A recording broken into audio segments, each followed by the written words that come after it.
कुछ पल के लिए एहसास करो कि आप एक ऐसी दुनिया में घूम रहे हो जहां चिंता, दुख, दर्द और किसी तरह के डर का कोई अस्तित्व ही नहीं है। हर पल जहां अजीब शांति और सुख का एहसास हो रहा है। शायद यह आपको सिर्फ एक कल्पना लग रही होगी, पर असल में यह एक ऐसी कल्पना है जो हकीकत के बहुत करीब है, और जो सिर्फ कल्पना ही नहीं बल्कि इस तरह की दुनिया कहीं होगी, इसकी भी पूरी संभावना है। आज मैं आपको इसी के बारे में पूरी जानकारी दूंगा, वो भी वैज्ञानिक प्रमाणों के साथ। पर आप भी थोड़ी मदद कर दे वीडियो अंत तक देखकर। सन 1783 में एक खगोलीय वैज्ञानिक जोहन मिशेल ने एक ऐसे तारे की कल्पना की जिसे पहले कभी नहीं देखा गया था, जिसे आज हम ब्लैक होल के नाम से जानते हैं। पर उस समय सवाल यह था कि जब किसी चीज को देखा या सुना ही नहीं गया तो उसकी कल्पना को हकीकत कैसे मान लिया जाए। पर यह जरूरी नहीं कि कोई चीज स्पष्ट नहीं तो वो अस्तित्व में नहीं, क्योंकि कुछ क्रियाओं या अवस्थाओं का पता हमारे आसपास हो रही घटनाओं या क्रियाओं के आधार पर भी लगाया जा सकता है।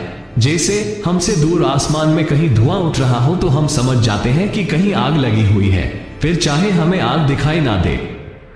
जोहन मिशेल ने भी इसी तरह से ब्लैक होल के होने की संभावनाओं का पता लगाया था। दरअसल मिशेल तारों के मास के सटीक मापदंड के लिए कुछ तरीके तलाश रहे थे। उसी दौरान मिशेल के दिमाग में लाइट पार्टिकल पर पड़ने वाले ग्रेविटी प्रभाव का ख्याल आया। मिशेल ने सोचा कि तारों की ग्रेविटी प्रकाश को भी धीमा कर देती होगी, तो इस तरह हम अगर प्रकाश के पार्टिकल की गति को माप लें तो हम तारों के मास को भी माप सकते हैं। फिर उसी पल मिशेल ने सोचा, अगर किसी तारे का ग्रेविटेशनल पुल इतना ज्यादा हो कि उसकी escape velocity light of speed से भी ज्यादा हो तो ऐसे हालात में उस तारे का प्रकाश हम तक पहुंच ही नहीं पाएगा, और प्रकाश नहीं पहुंचेगा तो हमारी आंखें उस तारे को देख नहीं पाएगी।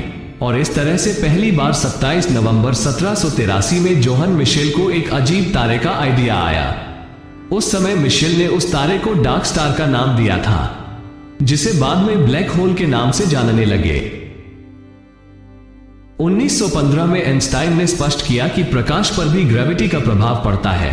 उसके बाद तो ब्लैक होल के होने के 99% चांस नजर आने लगे, और आखिरकार 10 अप्रैल 2019 को कई संयुक्त टेलीस्कोप के फोकस के माध्यम से वैज्ञानिकों ने पहली बार ब्लैक होल की असली तस्वीर ली, और जिसे पूरी दुनिया में सार्वजनिक किया गया, जिसे आप अभी स्क्रीन पर भी देख रहे हैं। वैसे तो आज का हमारा विषय ग्रहों पर जीवन को लेकर एक कल्पना पर आधारित है, पर मैंने आपको ब्लैक होल के आइडिया और कॉन्सेप्ट की जानकारी इसलिए दी है कि आप किसी भी कॉन्सेप्ट पर आधारित कल्पना को आसानी से समझ सके।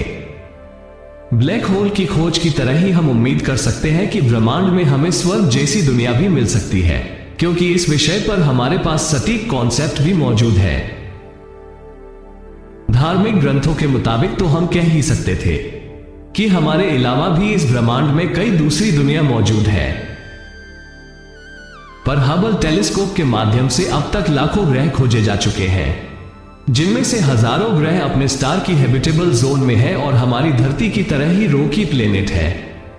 इनमें से ही कई ग्रह हमारी धरती से ज्यादा पुराने हैं। इन ग्रहों का हमारी धरती से ज्यादा पुराने होने का मतलब है कि यहां जीवन को डेवलप होने के लिए हमसे ज्यादा समय मिला है।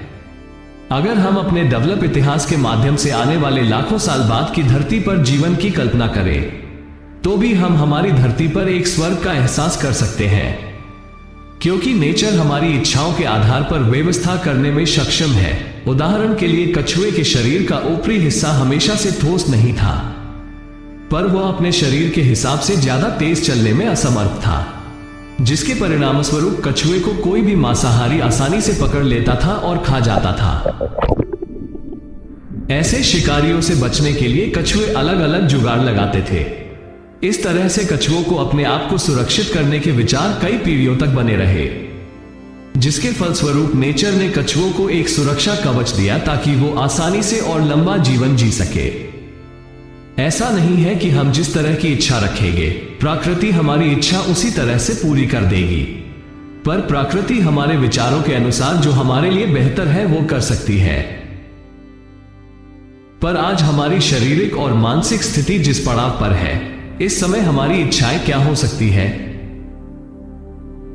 धरती पर ऐसा कोई जीव नहीं जो सुखी ना रहना चाहता हो, और यह इच्छा शक्ति ही जीवों को आने वाले समय में जीवन को आसान बनाने में मदद करती है।